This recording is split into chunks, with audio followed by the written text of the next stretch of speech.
अस्सलाम वालेकुम, good morning. Good morning, how are you all doing? जंग की क्या सूरत बन रही है, सवाल हमसे भी लोग पूछते हैं। हमें भी उतना ही मालूम है जितना आप लोग देख रहे हैं, पढ़ रहे हैं। वैसे जो जंग लड़ रहे हैं ना, उनको भी उतना ही मालूम है, बिकॉज उनको भी नहीं पता होता। वो हर सेकंड पे अपनी स्टेटमेंट भी बदलते हैं, डेडलाइंस भी आगे पीछे होती रहती हैं। So a lot happening, so when we tell you literally we are also finding out. Confusion भी क्रिएट करते हैं, जहां सर्टेनली दुनिया के मोतबर तरीन जरीदे और सहाफ़ती इदारे ये कोट कर रहे हैं, ये रिपोर्ट कर रहे हैं कि मुज़ाकरात में पेशरफ्त है और इस्लामाबाद एकॉर्ड तक का नाम सामने आया। रॉयटर्स की तरफ से जिक्र हो रहा है, लेकिन उसमें पेशरफ्त तभी सब ज़ाहिर मानेंगे जब हकीकी तौर पर पेशरफ्त मंजर आम पर भी आएगी। उससे पहले सब ज़राए से खबरें हैं, सब कयास आराइयाँ हैं।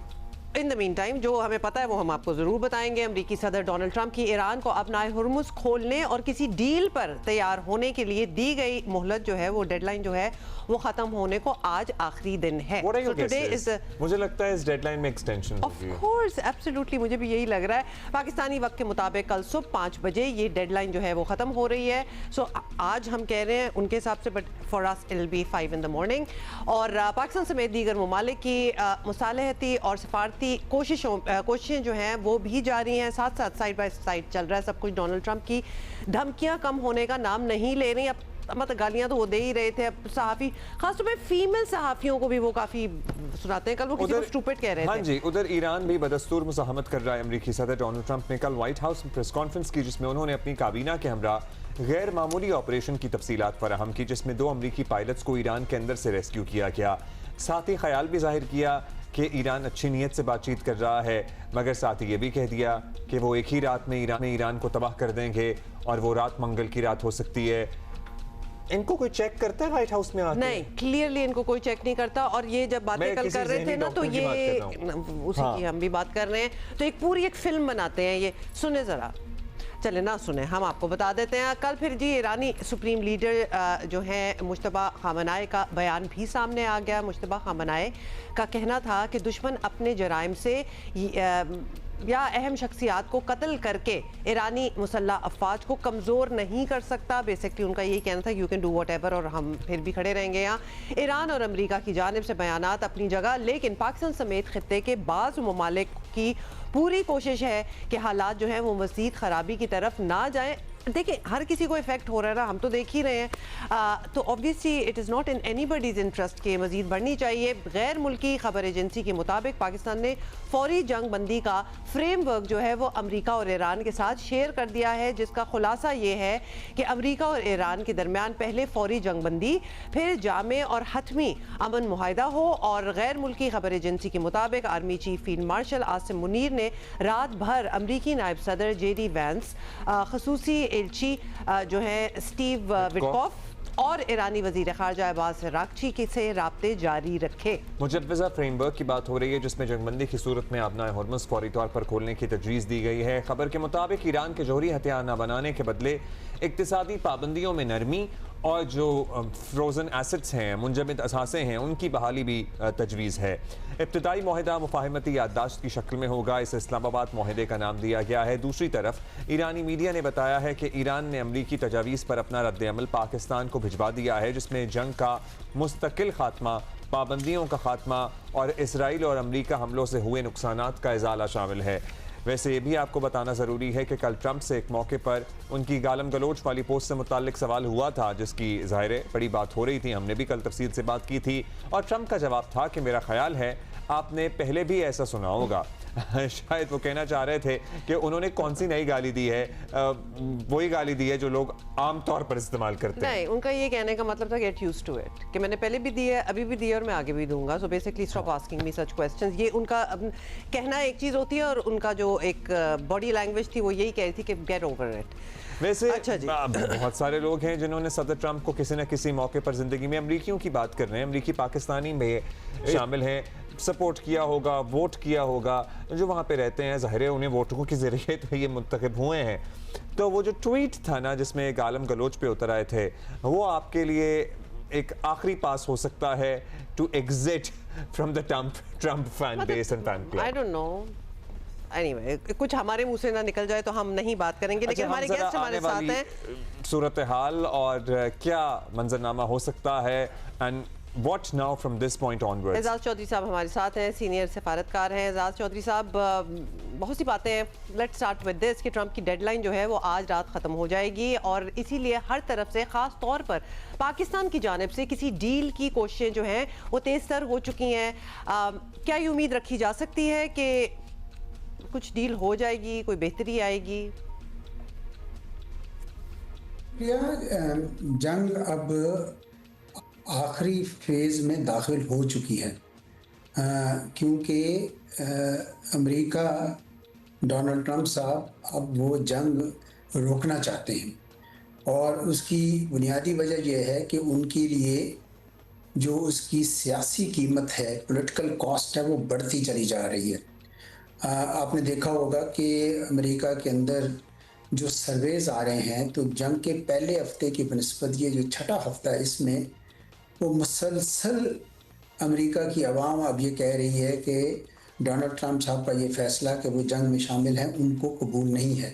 तो ये सर्वेज बता रहे हैं। और दूसरा, जिस किस्म के प्रोटेस्ट हुए हैं पूरे अमेरिका के अंदर फुल अर्ज में, और जिस तरह की बातें अब डोनाल्ड ट्रंप साहब कर रहे हैं, जो लगता है कि शायद वो बहुत ज़्यादा डेस्परेट और मायूस हैं। अब तो वो गालम गलोच भी अपने ट्वीट्स में करने लग गए हैं। उससे तो यही नज़र आता है कि वो अब मज़ीद अगर जंग चली तो उनके लिए शायद नुकसानदेह हो।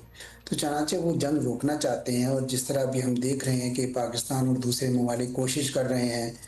ये प्रपोज़ल भी बड़े हम सुन रहे थे कि जी 45 दिन का सीज़ फायर कर लें या इससे मिलती जुलती कोई और, लेकिन उसमें मसाइल अभी हैं, क्योंकि डोनाल्ड ट्रंप साहब ये चाहते हैं कि ईरान जो है ना सिर्फ उसको कबूल करे बल्कि स्ट्रेट ऑफ हॉर्मुज़ भी खोले, जबकि ईरानी तो कोई एक मुस्तकिल किस्म की परमानेंट सेटलमेंट चाहते हैं। तो इसलिए मुझे लगता है कि अभी कम से कम 10 दिन, हफ्ता 10 दिन, 2 हफ्ते जंग चल सकती है, ताकि अमेरिका की कोशिश होगी कि जितना इनको कमज़ोर कर सकें ईरान को, तो फिर हम जब जंग रोकें तो हम ये कह सकेंगे कि जनाब हमने इनको इतना कमज़ोर कर दिया है कि अब हमारे अहदाफ हासिल हो गए हैं। लेकिन जिस किस्म की वो जंग जारी रखने में करना चाहते हैं, पावर प्लांट्स और दूसरी चीज़ें, वो नहायत गैर इंसानी किस्म के काम होंगे। वो क्राइम्स किसी भी बैनुल अक़वामी कानून के हिसाब से वो क्राइम्स अगेंस्ट ह्यूमैनिटी होते थे, और वो क्यों अपने मुल्क के जो तारीख है उसके ऊपर एक धब्बा, एक इतना बड़ा धब्बा, पहले वो था एक जब इन्होंने न्यूक्लियर बम फेंका था हिरोशिमा और नागासाकी पे, अब ये दूसरा हो। चौधरी साहब, उनकी किसी स्टांस से ये लगता है आपको कि उनको कोई फ़र्क पड़ेगा? मतलब अवाम एक तरफ, लेकिन जो उनकी लीडरशिप है अमेरिका की इस वक्त जो बैठी हुई है, ना सिर्फ सदर ट्रंप, उनके इर्द गिर्द जितने भी लोग मौजूद हैं। और सर जाहिर है अब दोबारा एक डेडलाइन दी गई है, खुदा न खास्ता किसी माहदे पर नहीं पहुंचा जाता, कोई सीज़ फायर नहीं होता, तो फिर क्या होगा? इस पर क्या बात हो सकती है? क्या अमन डायलॉग को एक और मौका मिल सकेगा, जल्द मिल सकेगा, या फिर जंग जो ऑलरेडी खित्ते में फैल गई है वो और शिद्दत पकड़ेगी? जिस तरह मैंने अभी आपसे अर्ज किया कि हफ्ता 10 दिन तो ये शिद्दत पकड़ सकती है, और आपने फिर इसराइल को भी देखा है कि उन्होंने ईरान के पेट्रोलियम प्रोडक्ट्स की फैक्ट्री पर हमला किया है, और जवाबन ईरान ने कुवैत के उसके ऊपर हमला किया है। तो ये इसराइल की तो बिल्कुल ख्वाहिश नहीं है कि जंग रुके या अमेरिका उस जंग से अलहदा हो, क्योंकि उसको अंदाज़ा है कि फिर तो ईरान तो वहीं का वहीं रहा अगर अमेरिका हट गया बीच में से। तो अमेरिका की तरफ से अगर पावर प्लांट्स वगैरह पे हमला होता है जिसका वो इंडिया दे रहे हैं, तो फिर जवाबन यूएई, बहरीन और इनके पावर प्लांट्स पे होगा, डिसैलिनेशन प्लांट्स पे हमले होंगे।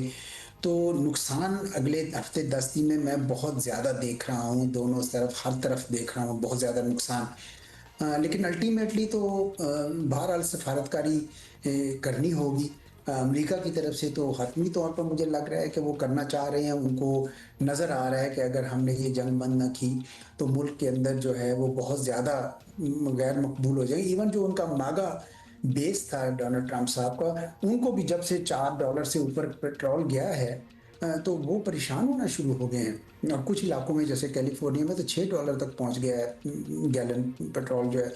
तो मुझे तो नज़र आता है कि वो कोशिशें जारी रहेंगी, लेकिन ये जो हफ्ता है इसमें मुझे ऐसा लग रहा है कि काफ़ी तबाही होगी, क्योंकि सीज़ फायर तो नहीं होने का नज़र आ रहा मुझे। उसकी वजह यह है कि ईरान सीज़ फायर उस शक्ल में चाहता है कि उसके जो राइट्स हैं स्ट्रेट ऑफ हॉर्मुज़ पे, वो अब मान लिए जाएं और वो उसके ऊपर टोल लगाएं, बिल्कुल उसी तरीके से जिस तरह डार्डेनेल्स में जो ब्लैक सी और मेडिटेरेनियन को मिलाती है, उसके ऊपर तुर्की ने अपने लगाते हैं, टोल लगाते हैं, हर जहाज़ जो गुजरता है उसको देता है, वो टैक्स देता है। तो ईरान की भी मेरे ख्याल कोशिश यही होगी कि वो या खुद या ओमान के साथ मिलकर कोई इस किस्म का वो टोल लगाए, तो वो ऐसे मानेंगे नहीं ईरानी।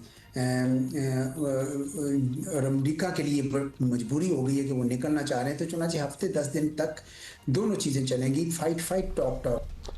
अच्छा, ये भी बताएं फाइनली एजाज चौधरी साहब कि चाइना भी तो किसी हद तक एक किरदार अदा कर रहा है अभी, लेकिन रशिया और जो ताकतवर यूरोपियन ममालिक हैं वो बज़ाहिर अभी भी न्यूट्रल हैं, चुप हैं या न्यूट्रल हैं। खैर चुप हैं तो न्यूट्रल ही हुए, तो क्या वक्त नहीं आ गया कि इस जानिब से कोई अमन कोशिशें नज़र आए उनकी तरफ से, वो भी कोई प्रपोजल दें, या वो अमेरिका और इजराइल के इस पूरे जंग सिचुएशन में पढ़ना ही नहीं चाहते, या डरते हैं या पढ़ना नहीं चाहते? क्या आपको लग रहा है?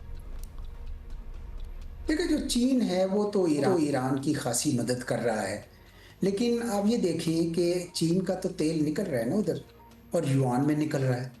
और अगर वो तेल चीन के जो दूसरे हरीफ हैं वहाँ पे, साउथ कोरिया है, जापान, उनको नहीं मिलता तो ना मिले।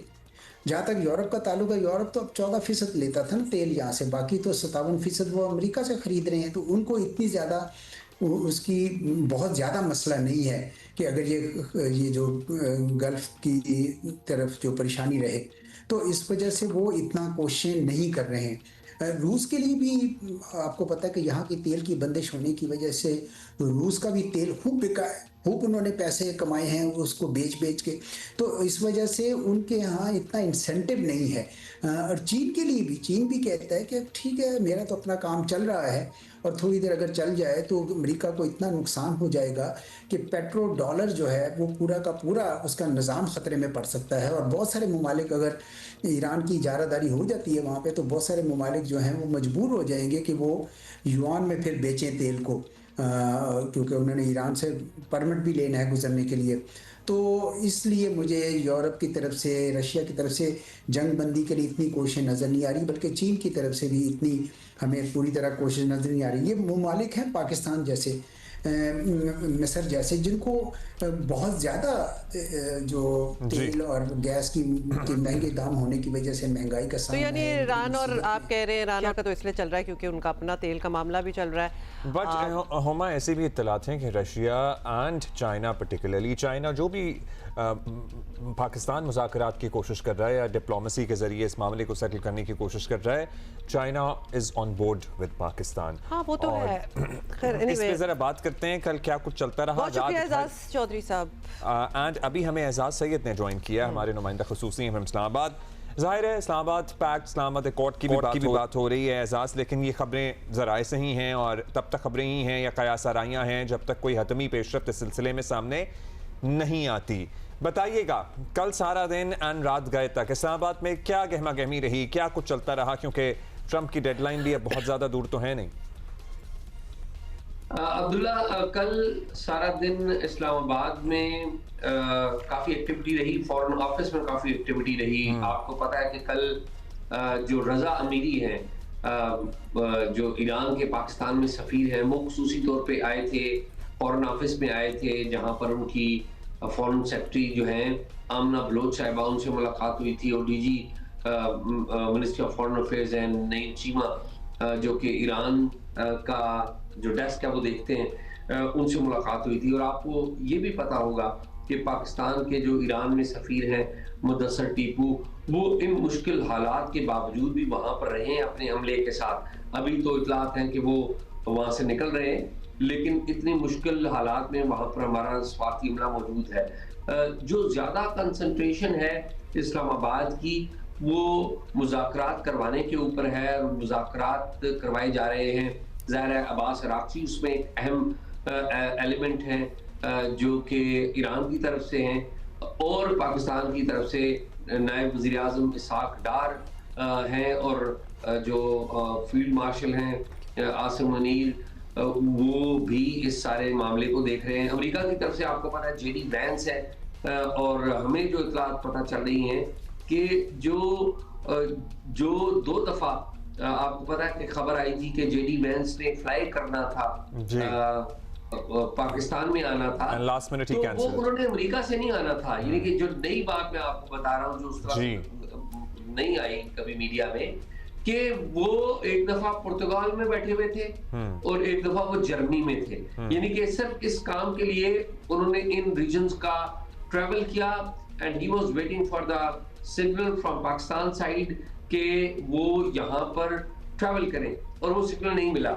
और अभी भी आपको पता है कि जो ट्रम्प ने आखिरी जो अल्टीमेटम दिया था, जिसके बाद उन्होंने रात को अपनी प्रेस कॉन्फ्रेंस की है व्हाइट हाउस में, तो इस वक्त भी तो ये की जा रही थी कि शायद कुछ चीज आगे ईरान कबूल कर लेगा। तो ईरान जितनी भी प्रपोजल आई है उनको बड़े ठंडे दिल से देख रहा है, और फिर गौर करने के बाद वो वापस पाकिस्तान को जवाब देता है। अब कल जो प्रपोजल्स पाकिस्तान ने 2 रोज पहले ईरान को दी थी, उनको रिस्पॉन्ड किया है कल शाम को ईरान ने। तो अब एक अगेन जॉइंट ग्राउंड तय की जा रही है अमेरिका और ईरान के दरमियान, और डिप्लोमेसी जो है वो एट इट्स पीक है। अच्छा एजाज, हम सोच रहे हैं कि क्या ऐसे नुकात होंगे जिन पे ये अग्री करेंगे, क्योंकि फिलहाल हमें अमेरिका और ईरान का किसी बात पे अग्री होते हुए कुछ नज़र नहीं आ रहा। नेचुरली इतनी तबाही भी हो चुकी है, टेम्परामेंट्स भी बड़े हाई हैं, ऑल्दो ईरान जो है वो हम इन अ सेंस कह सकते हैं has a better sense of seeing how things should be done. अब उनका सीज फायर बार बार रिजेक्ट कर देना, बिकॉज वो सीज फायर नहीं चाहते, वो एक परमानेंट पीस प्लान चाहते हैं। और अमेरिका और इजराइल का क्या ख्याल है, उनको कैसे ट्रस्ट किया जा सकता है? हम ये आपसे पूछना चाह रहे हैं कि क्या ऐसी चीज़ें होंगी, क्या ऐसे पॉइंटर्स होंगे जो दोनों को कबूल होंगे? देखिए, इसमें दोनों तरफ के अपने अपने डिमांड्स हैं। अमेरिका की 15 पॉइंट की डिमांड्स हैं और ईरान की भी अपनी डिमांड्स हैं जो आ चुकी हैं। अमेरिका ने जो डिमांड्स दी हैं पब्लिकली वो तो कुछ और होती हैं, लेकिन जो ग्राउंड के ऊपर जो मुज़ाकरात हो रहे होते हैं वो डिमांड्स कुछ और होती हैं। Same goes for Iran. अब दोनों की मुश्तरका जो ग्राउंड्स हैं उनमें तो देखिए ये है कि सीज फायर हो जाए। ईरान कहता है जी हम सीज फायर पे तैयार हैं, लेकिन उसके लिए हमें आप लिख कर देंगे कि आप हमें दोबारा हमला नहीं करेंगे, गारंटी देंगे आप, और ज़ाहिर है ये गारंटी वो आप इजराइल की भी लेंगे। ये ईरान की डिमांड है। अब अमेरिका कहता है कि जी अमेरिका को भी तो फेस सेविंग चाहिए, और आपको पता है कि एक ये खबर आ गई बाहर के अमेरिका ने जो मुज़ाकरात हुए तो उनमें कहा कि वो चाहते हैं कि आखिरी जो अटैक है वो अमेरिका करे और ईरान खामोश रहे ताकि अमेरिका विक्ट्री का अनाउंसमेंट करे। तो ईरान ने इसके ऊपर मना किया। उन्होंने कहा जी नहीं, ये तो विक्ट्री है नहीं। पहली बात तो ये है कि आपने हमें जंग में धकेला है, आपने हम पे जंग शुरू की है, तो वहां पे भी बात नहीं बन सकी। वो भी एक पॉइंट है कि आखिरी विक्ट्री डिक्लेयर कौन करे। अमेरिका चाहता है कि वो विक्ट्री डिक्लेयर करे। एक और उसमें जो अहम मामला है, अमेरिका चाहता है कि जो ईरान के पास इनरिच्ड यूरेनियम है वो ईरान दे दे अमेरिका को, और ईरान जो है वो इसके ऊपर बिल्कुल भी तैयार नहीं है। उन्होंने कहा कि जी आप देखें, आपने जंग की, हम तो पहले पीस प्रोसेस में चल रहे थे, मुज़ाकरात कर रहे थे और बातचीत कर रहे थे, और हमने तो न्यूक्लियर हथियार नहीं बनाया, और अगर बनाया होता तो अभी चला लेते। ये इतना बड़ा जो हमला हुआ है, अमेरिका भी साथ है, इजराइल भी साथ है, तो उन्होंने कहा कि देखिए जी ये तो नहीं है। अब अगला जो मामला है वो ये है कि पाकिस्तान की ख्वाहिश क्या? पाकिस्तान की ख्वाहिश इमीडिएट ये है कि चूंकि मामला स्ट्रेट ऑफ हॉर्मुज से मुंसलिक है, और आप ये देखिए जो स्ट्रेट ऑफ हॉर्मुज बंद होने की वजह से सबसे ज्यादा नुकसान जो है वो एशिया के रीजन को हो रहा है। एशिया का रीजन सबसे ज्यादा मुतासर है। तो पाकिस्तान की जो प्रपोजल है वो ये है कि स्ट्रेट ऑफ हॉर्मुज फौरी तौर पे खोल दें और सीज फायर कर दें दोनों तरफ, कोई विक्ट्री का डिक्लेयर किए बगैर, और 45 दिन का एक वक्फा आ जाए, और 45 दिन के वक्फे के बाद इन 45 दिनों के अंदर दोनों पार्टियां एक एग्रीमेंट तय कर लें जिससे इस्लामाबाद अकॉर्ड हो, और वो हम साइन कर लें, एक परमानेंट जो है पीस हो जाए इस खिते में। लेकिन आप ये देखिए कि ट्रंप जो है, अमेरिकी सदर ट्रंप, उन्होंने जो रात को भी प्रेस कॉन्फ्रेंस की है उसमें भी उनका जो लहजा है या वो जो बात कर रहे हैं कि एक तरफ तो वो कह रहे हैं कि मैं जीत रहा हूं और मैंने ईरान की ऐसी की तैसी भेज दिया और हम एक रात में, देखें रात को उन्होंने कहा कि हम एक रात में ईरान की तहस नहस कर सकते हैं और वो रात कल भी हो सकती है। तो इस माहौल में मुज़ाकरात जो है वो फिर खराब होते हैं। और साथ ही वो लीडरशिप की तारीफें भी करते हैं, ईरान की नई लीडरशिप की, नई रिजीम की, और ये भी कहते हैं कि बातचीत चल रही है, लेकिन फिर उससे पिछली ट्वीट में गालियां भी देना शुरू हो जाते हैं। तो वो तो ट्रंप का मिजाज है। बहुत शुक्रिया, that's all the time we have. लेकिन ये इनरिच यूरेनियम भी दे देना, लास्ट अटैक हम करेंगे, मतलब क्या ये खेल हो रहा है कोई बचकाना, कि ताकि हम अपनी विक्ट्री दें। नजर आ गया है, आप अपनी साख को बचा के, आप अपनी इज्जत बचा के, आई एम सॉरी, वहां से निकलना चाह रहे हैं अमेरिका, और उसको कोई लास्ट एक स्ट्रॉन्ग होल्ड चाहिए जिसपे वो ये कह सके कि जी हम ही तो जीते हैं, वी वर राइट। सूरत हाल में इस मंजरनामे में आप ये देखें कि अमेरिका के बयानात आ रहे हैं, ईरान के आ रहे हैं, पाकिस्तान सालिसी की कोशिश कर रहा है, इजराइल की तरफ से खामोशी है। वो अपने पीछे से, आपको पता ही है, स्ट्रिंग्स हिला रहे होते हैं और कर रहे होते हैं, और भी बड़ी चीजें आ रही हैं मुझे कहने की, लेकिन जल्दी से ब्रेक ले लो क्योंकि नहीं कहनी चाहिए। भाई PSL चल रहा है और PSL 11 PSL न्यू एरा में कल मुल्तान सुल्तान ने रावलपिंडी को 7 विकेटों से हराया है, और वो भी इन द 17th ओवर। अच्छा, पता है मुझे जरा दुख पिंडीज के लिए इसलिए हो रहा है, लेकिन then it happens and then you can turn around as well, कि ये इनकी चौथी मुसलसल शिकस्त है। Yes, so they have actually lost all the matches that they have been playing, but that's okay, it's a new team. तो शुरू में ऐसे हो जाता है। हर कोई take a leave from Lahore Qalandars. इसके साथ ही जो इनिशियल लेग है लाहौर का वो खत्म हो गया है, और PSL में आज आराम का दिन है, और कल से कराची में PSL की रौनकें सज जाएंगी। और वो होगा इस तरह के हैदराबाद का होगा match against Peshawar, so that will happen tomorrow, और बट स्टिल आप जा नहीं सकते। तो स्पेक्टेटर्स के लिए आपको पता है ये मैचेस जो हैं बंद है। Some special people are always invited there, और वो जरूर जाके अपनी टीम्स को सपोर्ट करते हैं। थोड़ा सा शोर शराबा हो जाता है, ठीक है, that's fine, whoever can go, जिनको स्पेशली बुलाया जाता है तो वो जाते हैं। और हम इसलिए भी कह रहे हैं कि कल को अगर आपने हमें भी वहां देख लिया तो प्लीज फॉरगिव अस।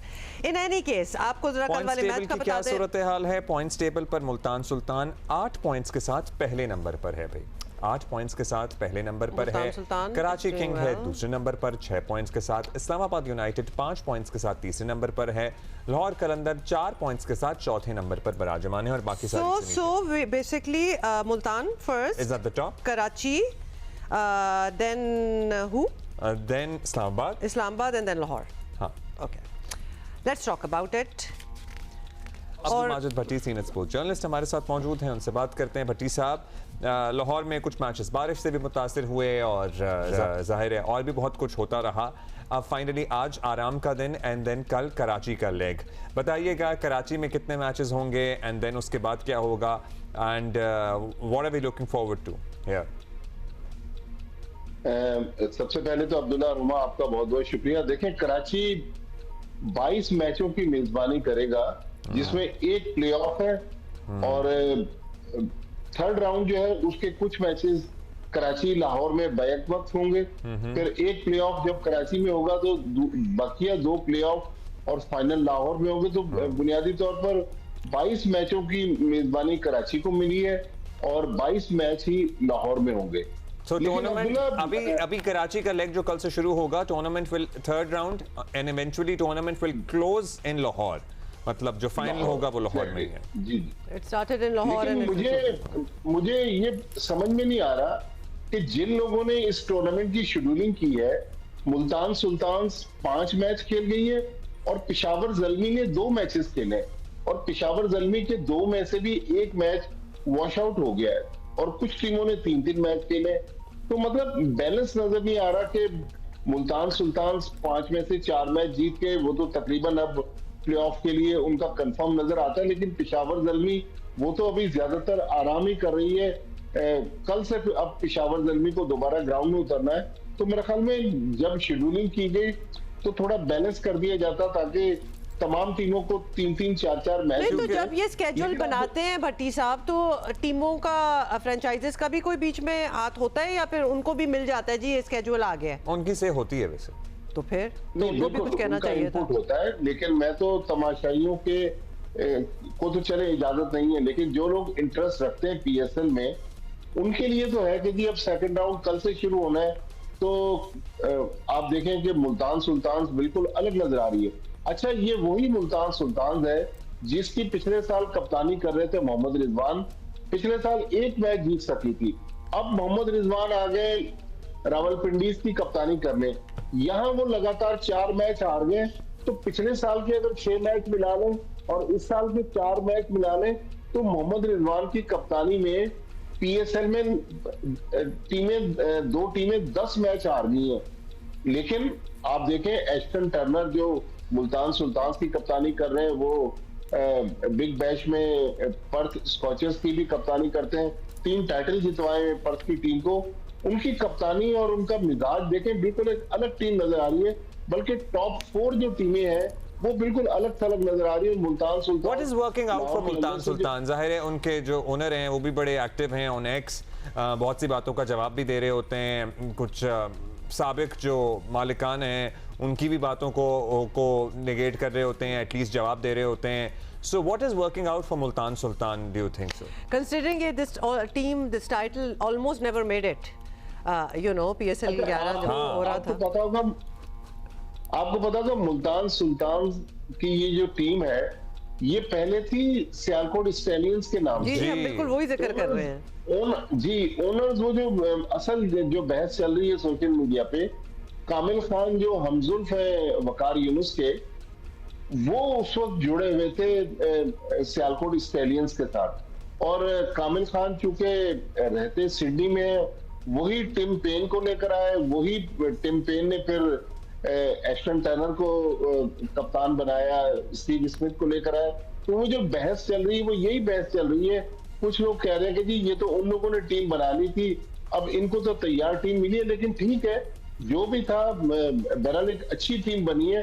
और आप देखें बैलेंस टीम का, स्टीव स्मिथ, साहबजादा फरहान को आप ऊपर देख लें, फिर फिलिपी उनका 3 नंबर पे आते हैं, और उसके बाद उनकी बॉलिंग देख लें, बैटिंग देख लें, एक बिल्कुल कंप्लीट टीम मुल्तान सुल्तान नजर आ रही है। लेकिन कराची किंग्स भी 3 मैच जीती हुई है, वो भी एक हमें बैलेंस टीम नजर आ रही है। लाहौर कलंदर बहुत अच्छी टीम है, इस्लामाबाद यूनाइटेड वो भी हमें अच्छी टीम नजर आ रही है। लेकिन हैदराबाद और रावलपिंडी, ये जो 2 नई टीमें हैं, ये दोनों टीमें स्ट्रगल कर रही हैं। देखिए हम इतना हैदराबाद राइट अच्छा ये बताएं भट्टी साहब कि हमने पहले भी इन द पास्ट भी देखा है कि जब ये सारे मैचेस जो हैं वो लाहौर से कराची आते हैं, स्टेशन चेंज होता है, whatever you want to call it, तो काफ़ी पॉइंट्स टेबल पे भी उसका असर होता है। तो we can not be so sure कि पॉइंट्स टेबल इसी तरह रहेंगे, काफ़ी अपसेट भी हो सकता है आगे पीछे। आप फोर्सी कर रहे हैं? देखें, इसमें कोई शक नहीं कि टेक्निकली तो अभी हैदराबाद किंग्समैन को हम देख लें या रावलपिंडीज को देख लें, तो टेक्निकली तो वो दोनों टीमें अंदर हैं। लेकिन रावलपिंडीज के लिए 4 मैच हार कर अगले 6 मैच जीतना कोई आसान नहीं है, क्योंकि दूसरी टीमें भी बहुत मजबूत है। लेकिन क्रिकेट है, इसमें अगर कोई टीम टेक ऑफ की पोजीशन पर आ जाए तो वो आगे जा सकती है। लेकिन जो सबसे इस बार एक काफी मायूसी हो रही है, वो कोयटा ग्लैडिएटर्स को देखकर हो रही है कि कोयटा ग्लैडिएटर्स की 4 मैचों में 3 मैच हारने के बाद जो परफॉर्मेंस है वो शायद वैसी नहीं है जितना हम पास्ट में देख रहे थे। कोयटा ग्लैडिएटर्स काफी स्ट्रगल कर रही है। लेकिन कराची में मुझे लग रहा है यहाँ वेदर भी अच्छा है, बारिश के तो कोई चांसेस दूर दूर तक है नहीं, तो मुझे लग रहा है कि कराची में अच्छे मैचेस होंगे, तमाशा ही हो सकता है। हाँ, कल तक बारिश हुई है सर्टनली, लेकिन 6 तक आखिरी स्पेल एक्सपेक्टेड था, कल बारिश हुई है और आगे से क्लियर ही मौसम बताया जा रहा है। ये बताइएगा, शान मसूद की बड़ी बात हो रही है, मतलब निखर के सामने आए हैं, वो PSL में पहले भी जाहिर खेलते रहे हैं, लेकिन he looks different this time around. And PSL has always kind of suited him. अच्छा, शान मसूद मेरे ख्याल में हमारे उन प्लेयर्स में से एक है जो अंडररेटेड प्लेयर है। आप देखें 2022 का जो T20 वर्ल्ड कप हुआ ऑस्ट्रेलिया में, जो पाकिस्तान ने फाइनल खेला और इंग्लैंड से हारा, शान मसूद उस टीम का भी हिस्सा थे। लेकिन शान मसूद को ना हम T20 में कंसीडर करते, ना वनडे में कंसीडर करते। आपको याद होगा जब बाबर आजम कप्तान थे, एक बार शान मसूद को वाइस कप्तान बना दिया गया। ये शाहिद आफरीदी जब चीफ सिलेक्टर थे, नजम सेठी का दौर था, तो अंदर से दिलों के अंदर प्लेयर्स की इतनी हमें नाराजगियां नजर आ रही थी कि शान मसूद नायब कप्तान बनने के बावजूद 11 में ही नहीं थे पाकिस्तान की। न्यूजीलैंड के खिलाफ सीरीज हो रही थी, लेकिन शान मसूद ने बिल्कुल हमें डिफरेंट शान मसूद नजर आ रहे हैं। क्योंकि T20 में अगर हम पाकिस्तान टीम की बात करें, कप्तानी की हम बार बार बात करते हैं, तो शान मसूद अभी तो वैसे तो टेस्ट टीम के कप्तान हैं, वो कंसीडर हो सकते हैं, उनको T20 की कप्तानी दी जा सकती है। और जिस तरह की वो चौथे नंबर पर जाकर बैटिंग कर रहे हैं मुल्तान सुल्तान्स की तरफ से, तो पाकिस्तान के लिए एक अच्छे ऑप्शन साबित हो सकते हैं और पाकिस्तान उनके तजर्बे से फायदा उठा सकता है। बिल्कुल, ये अच्छा, ऑप्शन भट्टी साहब आपने सामने रख दी है। हाँ, लेकिन फिर अब यही एंड में बात होती है और कितनी बार हम ये कर चुके हैं कि जी PSL की परफॉर्मेंस कुछ और होती है और उसकी बेसिस पे अगर नेशनल टीम्स में डाला जाए तो वो ट्रांसलेट उस तरह नहीं होती। We have spoken about this but as well. Particular format की तो हम सर्टनली बात कर सकते हैं ना, क्योंकि शान को हम नहीं कंसीडर करते हमारी टेस्ट टीम के कप्तान। इस फॉर्मेट में वो परफॉर्म, इस फॉर्मेट में शान मसूद पाकिस्तान के लिए भी परफॉर्म कर चुके हैं। और पौने 2 साल बाद जो अगला वर्ल्ड कप होना है, T20 वर्ल्ड कप, वो ऑस्ट्रेलिया और न्यूजीलैंड में होना है और वहां की कंडीशंस शान मसूद को सूट करती है। तो शान मसूद अगर सिलेक्टर समझते हैं, PCB समझता है, तो वन ऑफ द ऑप्शंस हो सकते हैं कप्तानी के लिए। और कप्तानी ना भी दी जाए तो एज ए बैट्समैन वो उनकी जगह आपको लगता है कि बनती है। And he's a mature player, definitely. बहुत शुक्रिया। बहुत शुक्रिया भट्टी साहब। Okay, this is concerning, not that we want to alarm you or anything, but of course हमने आपको बताना है कि सिंध के जिला खैरपुर में बच्चों के M-Pox में मुब्तला होने के, मंकी पॉक्स यानी बेसिकली उसके केसेस सामने आ रहे हैं, काफी आ रहे हैं। गुज़श्ता 3 महीनों में 7 ऐसे बच्चों की अमवात भी हुई हैं जिनमें M-Pox की अलामात मौजूद थीं। तर्जुमान महकमा सिंध ने भी बच्चों में M-Pox से मुतासर होने की तस्दीक की है। हम इसी बारे में जानेंगे क्योंकि तशवीश तो है। अब ये हम कैसे डिफरेंशिएट करें एक नॉर्मल चिकन पॉक्स और M-Pox को, और ये M-Pox कहाँ से आ रहा है, ये हम कैसे आइडेंटिफाई करेंगे, इस पे हम सर्टनली आगे चलकर भी बात करेंगे। लेकिन शवाला असलम, नुमाइंदा जियो न्यूज़ कराची, हमारे साथ बैठी हुई है। शवाला, ये क्या हो रहा है? मतलब आपकी मालूमात क्या कहती हैं, क्या इन्फॉर्मेशन आपको दी गई है कि आया कहाँ से, मतलब what is M-Pox? Thank you so much Humayun Abdullah. सबसे पहले तो मैं M-Pox का बताना चाहूँगी। प्रीवियसली मंकी पॉक्स के नाम से जाना जाता था। ये कोई न्यू डिजीज़ नहीं है, ये ओल्ड डिजीज़ है और इसकी जो ट्रांसमिशन होती है, सबसे पहले तो मैं आपको वो बताऊँगी कि ज़ूनोटिक डिजीज़ है, यानी एनिमल से ह्यूमन में, और उसके बाद ह्यूमन टू ह्यूमन भी अब स्प्रेड हो रहा है। और ख़ास तौर पर ये कैजुअल कॉन्टैक्ट से ज़्यादा क्लोज कॉन्टैक्ट से ज़्यादा ये स्प्रेड हो रहा है, यानी कि स्किन टू स्किन जो कॉन्टैक्ट होता है उससे इसकी ट्रांसमिशन होती है। बच्चों को फिर बच्चों में बिल्कुल। अब ये जो खैरपुर में केस हुआ है, एक तो सबसे पहले ये कि ट्रांसमिशन इसकी ऐसी है कि ड्रॉपलेट्स से, रिस्पायरेटरी ड्रॉपलेट से भी ये ट्रांसमिशन इसकी हो सकती है। इन्फेक्टेड बंदा अगर कोई है, उसके टॉवल्स हैं, उसके जो बेडिंग है, बेड शीट्स हैं, अगर वो इस्तेमाल कर लिए जाएं तो इस तरह से भी ट्रांसमिशन हो सकती है। बच्चों में खैरपुर में जो केस रिपोर्ट हुआ है, 7 बच्चों की जो डेथ्स हैं यूनिट्स की वो हुई हैं, जिसके बाद अकॉर्डिंग टू ऑफिशियल्स उनमें से 4 बच्चों में M-Pox की तस्दीक भी हुई है। सिर्फ खैरपुर में? ये किसी एक अस्पताल में, एक इलाके में हो रहा है या पूरे जिले की बात हो रही है? अच्छा, जहाँ तक अगर हम सखर की बात करें तो ये पूरे सखर में ही इस तरीके से ये जो चीज़ें हैं, यानी कि स्किन डिजीजेस बहुत ज़्यादा फैली हुई, क्योंकि ये जो मौसम है सीजनल, इसमें मीजल्स, चिकन पॉक्स ये बहुत ज़्यादा स्प्रेड होता है। तो अब एक चीज़ ये है कि पहले हम ये देखते थे कि ट्रैवल हिस्ट्री होती थी तो मंकी पॉक्स के केसेस रिपोर्ट होते थे, बट नाउ दिस टाइम ये एक डोमेस्टिक ट्रांसमिशन है, यानी कि यहाँ से ही जो हमने तस्दीक कर ली महकमा सेहत ने कि इन घरों में जहां से केसेस रिपोर्ट हो रहे हैं, nobody has come from any of the other countries, कोई बाहर से नहीं आया, कोई वालिदैन में से, कोई रिश्तेदारों में से कि ये डिजीज साथ लेके आया? अच्छा, अकॉर्डिंग टू ऑफिशियल्स अभी जो इन्वेस्टिगेशंस हैं वो अंडर प्रोसेस हैं, लेकिन उनका यही कहना है कि एक तो पहली बात यह है कि अब आपने देखा कि 4 बच्चों में तस्दीक हुई है, तो ऑब्वियसली इन्फेक्शन कंट्रोल जो अस्पताल में है वो भी कहीं ना कहीं लैक करता है। यानी अगर इंक्यूबेटर है तो वो एक ही यूज़ कर लिया गया हो, तो उस तरीके से भी इसकी ट्रांसमिशन है। अब जहाँ तक बात है कि ये एक से ज़्यादा बच्चों में भी हुआ है, तो ये काफ़ी ज़्यादा अलार्मिंग है। डेफिनेटली। साथ हम यहाँ भी बताना चाहते हैं कि लेटेस्ट खबर ये है कि खैरपुर में ये जो मंकी पॉक्स की बात कर रहे हैं, उसकी वबा की वफाकी सतह पर तहकीकात हो रही है। कौमी इदारा सेहत के माहिरीन की टीम इस्लामाबाद से रवाना हुई है। और आज खैरपुर जो है खैरपुर पहुंचेगी, because this is being taken seriously. वज़ीर आज़म ने खैरपुर में एमपॉक्स की सूरत हाल का फौरी तौर पर नोटिस लेकर हिदायत की है, बिकॉज ये वबा की सूरत बन सकती है। इवन वन इज अनफॉर्चुनेट, 7 अमवात हो जाना इज अलार्मिंग, मतलब इसको तो इधर ही रोकना पड़ेगा। मैं यहाँ पर एक छोटा सा पॉइंट ये ऐड करूंगी कि कितनी देर के केसेस हैं सारी, साथ ये भी बता दीजिए, बिकॉज वफाक ये कह रहा है कि बर वक्त रिपोर्ट ना होने पे भी हमें तशवीश है। अच्छा, एक चीज़ मैं थोड़ा मेंशन ये करूँगी कि अकॉर्डिंग टू ऑफिशियल सिर्फ एमपॉक्स से डेथ्स नहीं हुई हैं। उनके कहना है कि बच्चे जो कि आपको पता है यूनिट्स हैं तो बहुत ज़्यादा सेंसिटिव होते हैं, इम्यून उनका बहुत वीक होता है इम्यून सिस्टम, तो उनका ये कहना है कि सिर्फ इस वजह से नहीं हुआ, कॉम्प्लिकेशंस और ज़्यादा भी थी, वो मैलनरिश्ड भी थे और इसके साथ ही जो उनको कुछ और प्रॉब्लम्स थी वो भी थी, कॉम्प्लिकेशंस ज़्यादा थी। बाकी जो बच्चे अभी रिमेनिंग हैं उनकी भी इन्वेस्टिगेशंस हो रही हैं, कैसे क्या वजूहत हुई, क्या कोई मतलब ये कह सकते हैं कि डोमेस्टिकली कोई ऐसा सोर्स है जिसकी वजह से ये ट्रांसमिट हुआ है और वो सोर्स शायद निगलेक्ट हो गया, उसके सिम्टम्स उतने माइल्ड थे। और अगर वीक हो ना अगर बच्चे अब्दुल्ला तो वो ससेप्टेबल भी तो होते हैं टू मोर इन्फेक्शंस। हो गई। ओवरऑल केसेस कितने रिपोर्ट हुए हैं? अच्छा, अगर हम पाकिस्तान की ओवरऑल बात करें तो आपको सिर्फ ये बताऊं कि ये सिर्फ सक्खर और सिंध की सिचुएशन की बात नहीं हो रही है, केपीके में भी अकॉर्डिंग टू सोर्सेज ज्यादा केसेस रिपोर्ट हुए हैं, यानी confirm cases, but that for adult के लिए, अडल्ट में ज्यादा केसेस रिपोर्ट हुए हैं। तो कहीं ना कहीं अगर हम बात करें तो ये जो सफरी तौर पर ये बाहर से जो आ रहे हैं वहां पर भी सर्विलेंस के कोई ना कोई लैक हो रहा है, जिसकी वजह से ज्यादा ट्रांसमिट हो रहा है। देखना चाहिए, नोटिस लेना चाहिए अथॉरिटीज को, एयरपोर्ट सर्विलेंस बढ़ाएं जहां से सबसे पहले तो यहां से आइडेंटिफाई होना कि जिन फैमिलीज में वहां पे कहां से ट्रैवल करके लोग आए थे।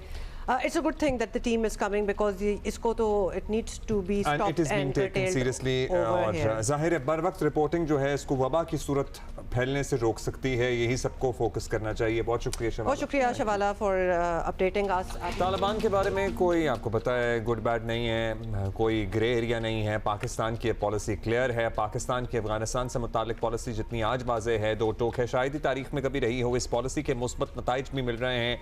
पाकिस्तान जान गया है कि कलअदम तहरीक तालिबान पाकिस्तान और तालिबान रजीम एक ही सिक्के के दो रुख हैं और ऐसे कई ठोस सबूत मिल चुके हैं कि पाकिस्तान के खिलाफ दहशतगर्दी की कार्रवाइयों में दोनों को एक दूसरे की भरपूर मुआवनत और हिमायत भी हासिल है। और ये हम आपको बता देते हैं कि गुज़िश्ता इतवार को एडिशनल चीफ सेक्रेटरी दाखिला हमजा शफकात जो हैं और वज़ीर दाखिला बलोचिस्तान ज़िया लांगू ने प्रेस कॉन्फ्रेंस की। चीफ सेक्रेटरी दाखिला ने बताया कि TTA अफगानिस्तान वाले जो हैं वो किस तरह बलूचिस्तान में दहशतगर्दी की कार्रवाइयां हैं वो कर रहे हैं और TTA के दहशतगर्द हबीबुल्लाह की हाल ही में गिरफ्तारी भी पाकिस्तान के मौक़िफ़ की तायीद कर रही है। सुने उनका क्या कहना था। ये जो रिसेंट आपके साथ इंसिडेंट किया जा रहा है, इस इंसिडेंट की खास बात ये है कि ये जो लड़का हमने पकड़ा है और इसके साथ 2 और लड़के पकड़े हैं, ये लड़का TTP से नहीं बल्कि TTA से ताल्लुक़ रखता है। ये तहरीक तालिबान जो अफ़गानिस्तान है TTA उससे ताल्लुक़ रखता है। इसकी उम्र जो है वो आप जैसे देख सकते हैं 20 साल के करीब है। हबीबुल्लाह इसका नाम है और ये लालू के नाम से यहाँ पर ऑपरेशन करता था। ये 2 दफ़ा पहले भी अरेस्ट कर चुका था। एक दफ़ा ये पकड़ा गया और इसने अपने आप को शो किया कि मैं एक आम अफ़गानी हूँ और मैं भटक इधर आ गया हूँ। तो खैर सगाली के तौर पर जिस तरह हम अफ़गानियों को वापस कर रहे थे, अफ़गान हुकूमत को हमने वापस किया, लेकिन इसके बावजूद ये दोबारा वापस आया। इसने FC के हमारे 2 जवान जो हैं उनको शहीद किया और ये सबवर्सिव और कोवर्ट ऑपरेशंस में ये काम कर रहा था। अब अफगान तालिबान रजीम को बार बार समझाया गया कि वो अपनी सरजमीन से दहशतगर्दों की तश्कीलें पाकिस्तान भेजना बंद कर दें, लेकिन तालिबान रजीम ऊपर से वादे करती रही। अंदर खाने आपको पता है TTP को खुली छुट्टी हासिल रही। पाकिस्तान को मजबूरन अफगानिस्तान के अंदर जाकर ऑपरेशन ग़ज़ब लिल हक़ शुरू करना पड़ा। दहशतगर्दों के ठिकानों पर फ़ज़ाई हमले भी किए गए। अहम बात यह भी है कि जब से ऑपरेशन शुरू हुआ है खैबर पख्तूनख्वा बलूचिस्तान में 1 माह से दहशतगर्दी की कार्रवाइयों में 59% कमी आई है। और वो आपको नजर भी आ रहा होगा, वरना तो खबरें यही हो रही होती थी। वफाकी वज़ीर इत्तलात अता तारड़ के मुताबिक ऑपरेशन ग़ज़ब लिल हक़ में अब तक 796 दहशतगर्द मारे जा चुके हैं। पाकिस्तान बड़ा क्लियर है कि TTP हो या TTA या BLA जैसी भारतीय प्रॉक्सीज जो हैं वो पाकिस्तान में दहशतगर्दी करने वाले अफगानिस्तान की सरजमीन में जहां कहीं भी होंगे अब बच नहीं पाएंगे और it's working out actually. Let's talk about it. और मियां ज़ियाउल्लाह लांगू वज़ीर दाखिला बलूचिस्तान हमारे साथ हैं। लांगू साहब, वैसे तो बहुत से सवाल हैं लेकिन शुरू इसी से करते हैं कि बलूचिस्तान में मुख्तलिफ नामों से रियासत मुखालिफ दहशतगर्द जो हैं, ग्रुप्स जो हैं वो कार्रवाइयाँ करते रहे हैं, लेकिन अब सामने आ रहे हैं कि इन कार्रवाइयों में बराह रास्त तहरीक तालिबान अफगानिस्तान भी शामिल है। ये पता किस तरह चला, मतलब क्या इंटेलिजेंस थी जो ये पता चला, और क्या ये अब पता चला, क्योंकि इसकी तरफ इशारे तो काफ़ी अरसे से थे। बिस्मिल्लाहिर्रहमानिर्रहीम, बहुत शुक्रिया आपका। देखें, जब 9/11 के बाद अफ़गानिस्तान में नीटो फोर्सेस आके बैठे तो यहाँ से जो है इंडिया के 18 कौंसलेट यहाँ खुले अफ़गानिस्तान में, जहाँ से बराह रास्त इन तंजीमों को माली मुआवनत की जाती थी कि वो बलूचिस्तान में जाकर दहशतगर्दी करें, क्योंकि वहाँ उस वक्त नेटो फोर्सेस बैठी थी और अमेरिका बैठा था। बाहर इनको कहा गया कि वहाँ से पाकिस्तान में मुदाखलत हो रही है और दहशतगर्दी हो रही है। जब वहाँ 3, साढ़े 3, 4 साल पहले रिजीम चेंज आ गई तो पाकिस्तान ये समझा कि रिजीम चेंज आने के बाद शायद ये सिलसिला रुक जाएगा और अफ़गानिस्तान इन दहशतगर्दों को वहाँ पनाह नहीं देगा। लेकिन जिस पे दर पे ये दहशतगर्दी के अमल होते रहे और मासूम जाने शहादतें पाकिस्तान में होती रहीं, तो बारहा सबूत बाज़ लोगों को इंटेलिजेंस एजेंसीज पकड़ती हैं जो हम मीडिया पर नहीं ला सकते इंटेलिजेंस वजूहात की बिना पर। सैकड़ों की तादाद में जो है सबूत पेश किए गए अफ़गान तालिबान को कि अफ़गानिस्तान से ये लोग आकर पाकिस्तान में दहशतगर्दी करते हैं, जिस पर कोई तवज्जो देने की बजाय या उस पर काबू करने की बजाय मज़ीद उसको बढ़ाया गया। तो इस सिलसिले में मजबूरन पाकिस्तान ने, आपको पता है, स्ट्राइक शुरू की हैं। अभी रिसेंटली जो बंदे पकड़े गए हैं उनका ताल्लुक पहले तो टीटीपी की मुआवनत सामने आ रही थी, बल्कि अभी तो टीटीए बराह रास्त इन अमलों में मुलविस पाया जा रहा है। अच्छा ज़िया साहब, हमारी अपनी यहाँ पे क्या पॉलिसी है? अब दहशतगर्द गिरोहों के पीछे या दहशतगर्दों के पीछे जो भी हो, जाहिर है उनकी बात तो कर ही रहे हैं, कार्रवाइयाँ भी हो रही हैं, ये मकामी अफराद को इस्तेमाल करते हैं, रिक्रूट करते हैं, माली मुआवनत भी मिलती है। अब ऐसे लोगों के खिलाफ कार्रवाइयों के साथ साथ रियासती पॉलिसी डायलॉग की भी चलती रही है। बलूचिस्तान में हुकूमत किस ट्रैक पर है? आपकी पॉलिसी क्या है? मकामी लोगों से बातचीत अभी भी चल रही है या बस कार्रवाइयाँ ही चल रही हैं, ऑपरेशन ही हो रहा है? देखिए, बलूचिस्तान के लोग हमारे अपने लोग हैं, ये बलूचिस्तान की सरजमीन बलूचिस्तान के लोगों की है और हर मसले का हल जो है बातचीत के ज़रिए ही मुमकिन है। लेकिन तमाम लोग नहीं जो इस नज़रिए पर आए, कुछ नौजवान आ गए जो इनके वरगलाने पर आ गए, जो बड़े लेवल की इनकी लीडरशिप है वो अफ़गानिस्तान की सरजमीन को इस्तेमाल करने और हिंदुस्तान के साथ इतने घुल मिल गए हैं और हिंदुस्तान उनकी इतनी माली मुआवनत कर रही है, जो उनकी ऊपर की जो लीडरशिप है वो तो बातचीत की बजाय आए रोज़ आप देख रहे हैं कि दहशतगर्दी कर रही है और बातचीत की बजाय हमारे मुल्क को तोड़ने की बात कर रही है। और जो हमारे नौजवान इनके उसमें बहकावे में गए हैं, हमारे ख़वातीन, हमारी माएँ बहनें, उनके लिए हमने पॉलिसी की क्योंकि अगर रियासत जितनी मदद कर सकती है और वाकई कोई इस्तेसाल अगर रियासत की तरफ से हुआ है तो हम अपने नौजवानों की और अपने लोगों की उस इस्तेसाल की जो है उसकी वो कर लें और दहशतगर्दी को यहाँ से ख़त्म करें। बातचीत का सिलसिला हमारा पहले भी जारी रहे और हर चीज़ का मसले का हल होता है, मसले का हल ही बातचीत है। आइडियली तो होना इसी तरह चाहिए, लेकिन फिर हमें वो ऑपरेशन भी शुरू करना पड़ा क्योंकि बातचीत भी बहुत बार होने के बाद फेल हुई। अब ये बताएं कि सूबे में वैसे भी ऑब्वियसली हसास इश्यूज चलते रहते हैं, लेकिन हालिया ईरान अमेरिका इजराइल जंग के बाद बॉर्डर एरिया जो है उस पर खुसूसी फोकस भी बहुत ज़रूरी है। तो क्या हुकूमत ने इसके लिए कोई खुसूसी इक़दाम किए हैं, कुछ स्पेशल प्लान तैयार किए हैं? नेचुरली क्योंकि चीज़ें जब ऑलरेडी खित्ते में एक जंग चल रही हो तो उसको यहाँ तक आने में ज़्यादा देर नहीं लगेगी, और हमें पता भी है कि अफ़गानिस्तान जो है वो अपनी मर्ज़ी से बहुत सी चीज़ें कर लेता है। देखिए, हमारा खित्ता वैसे भी हालत जंग में और अफ़गानिस्तान से जो है हमारे जंग चल रही है। इस सिलसिले में बॉर्डर में जितने भी मुमकिन इक़दाम हैं वो किए गए हैं। अच्छा ज़िया साहब, हम एनर्जी क्राइसिस और एनर्जी कंजर्वेशन की बात करते हैं। बलूचिस्तान हुकूमत ने भी ऐलान किया, खैबर पख्तूनख्वा ने भी ऐलान किया कि शाम 8 बजे मार्केटें बंद होंगी, रेस्टोरेंट, शादी हॉल्स वगैरह 10 बजे तक बंद हो जाएंगे। आप लोगों की इम्प्लीमेंटेशन के बारे में हम जानना चाहते हैं, क्योंकि कराची और लाहौर वगैरह में होता है तो बहुत रेजिस्टेंस होती है ताजरों की तरफ से। आपके यहाँ कोई रेजिस्टेंस है? क्या इम्प्लीमेंटेशन शुरू की जा चुकी है? देखिए, जब वज़ीर आला ने ये इक़दाम उठाए तो इन इक़दाम में उन्होंने सबसे पहले अपनी हुकूमत, कैबिनेट, चैम्बर ऑफ कॉमर्स और अंजुमन ताजरान को एतमाद में लेते हुए ये फ़ैसला किया है। गुज़िश्ता दिन अंजुमन ताजरान ने हुकूमत के फ़ैसले की हिमायत में प्रेस कॉन्फ्रेंस की और ताजरान मन अन हुकूमत के इस फ़ैसले पर अमल भी कर रहे हैं। ताजर जो हैं आपके मुताबिक हुकूमत के इस फैसले पर मनोअन अमल कर रहे हैं, और हुकूमत ने अपने खर्चे बचाने के लिए अपने प्रोटोकॉल्स कम किए हैं। उसकी तफसील अगर आप हमसे शेयर करना चाहें, क्योंकि अभी भी वीडियोस आती हैं और माशाल्लाह लंबे चौड़े गाड़ियाँ जो होती हैं ना, वो चल रही होती हैं लोगों के पीछे, लेकिन आप लोगों के साथ सिक्योरिटी मसाइल भी जुड़े हुए हैं। फरसुदा निज़ाम है, उसको एक दिन में तो हमारा इतना फरसुदा निज़ाम है उसको बिगाड़ा गया है, उसको एक दिन में तो ठीक नहीं किया जा सकता है। ये खामियां हैं। अलबत्ता जो सरकारी वसाइल हैं उनको उनको इस्तेमाल कम करने के लिए जो हिदायत जारी किए गए हैं, उसमें जो अभी तक सिर्फ फ्यूल की मद में 2 महीने में जो सरकारी अखराजात को कम किया, उसमें तकरीबन बलूचिस्तान हुकूमत को 4.5 अरब रुपए की उससे बचत हुई है। आप सोच लीजिए कि अगर ये बचत रेगुलरली हो तो कितनी बचत हो, और कितने और कामों में ये पैसे अरबों रुपए इस्तेमाल हो सकें लोगों की बेहतरी के लिए, डेवलपमेंट प्रोजेक्ट्स के लिए।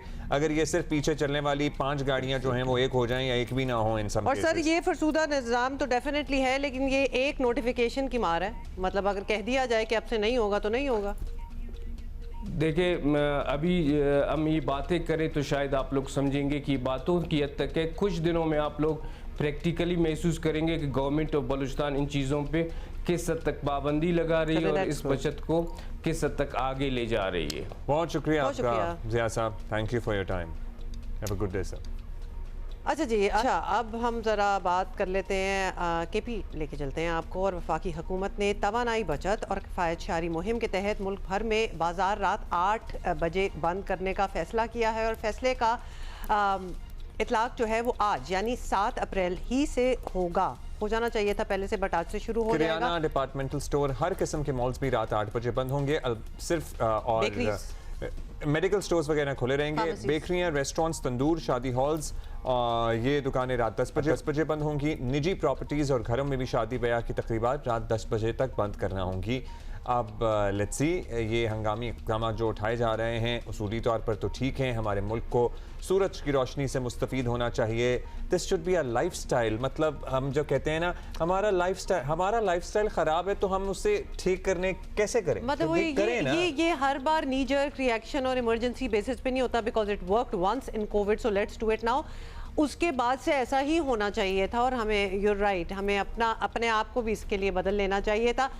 Let's talk about it. वैसे आपको ये भी बता दें कि ये जो फैसला वज़ीर आज़म शहबाज शरीफ की ज़ेर सदारत इजलास में सूबों की मुशावरत से ही किए गए, ये जो सारे फैसले हैं, ऐलान तो हो गया है, लेकिन सूबाई हुकूमतों के लिए फैसले पर अमल कराना अब असल चैलेंज होगा। डेफिनेटली एक तो होता है कि आप कह दें, but then you have to make it work. Sindh हुकूमत ने अभी तक अपने फैसले से वफाकी हुकूमत को आगाह नहीं किया, बल्कि सोचने के लिए मजीद वक्त मांगा है। जस्ट डू इट, मतलब इसमें सोचना क्या। और ज़राए बता रहे हैं कि कराची में दोपहर 1:30-2 बजे दुकानें खोलने का जो तबका आदि है, ये स्मार्ट लॉकडाउन के हक में नहीं है, just because they do not want to get up early and skip their late night plans. You really think? Absolutely कि सुबह उठने का मतलब कि स्कूल कॉलेज में वो स्कूल वाले वक्त है ना, जो बच्चों को उठने का दिल नहीं चाह रहा, लेकिन अब बड़े हो गए हैं, मतलब आपके बिजनेसेस हैं, why would you resist that? Anyway, वज़ीर आला सिंध का क्या कहना है इस पर, ज़रा देख लें। हमारी आज सुबह तमाम ताजरान से मुलाकात हुई है, रेस्टोरेंट ओनर्स से, शादी हॉल ओनर्स से।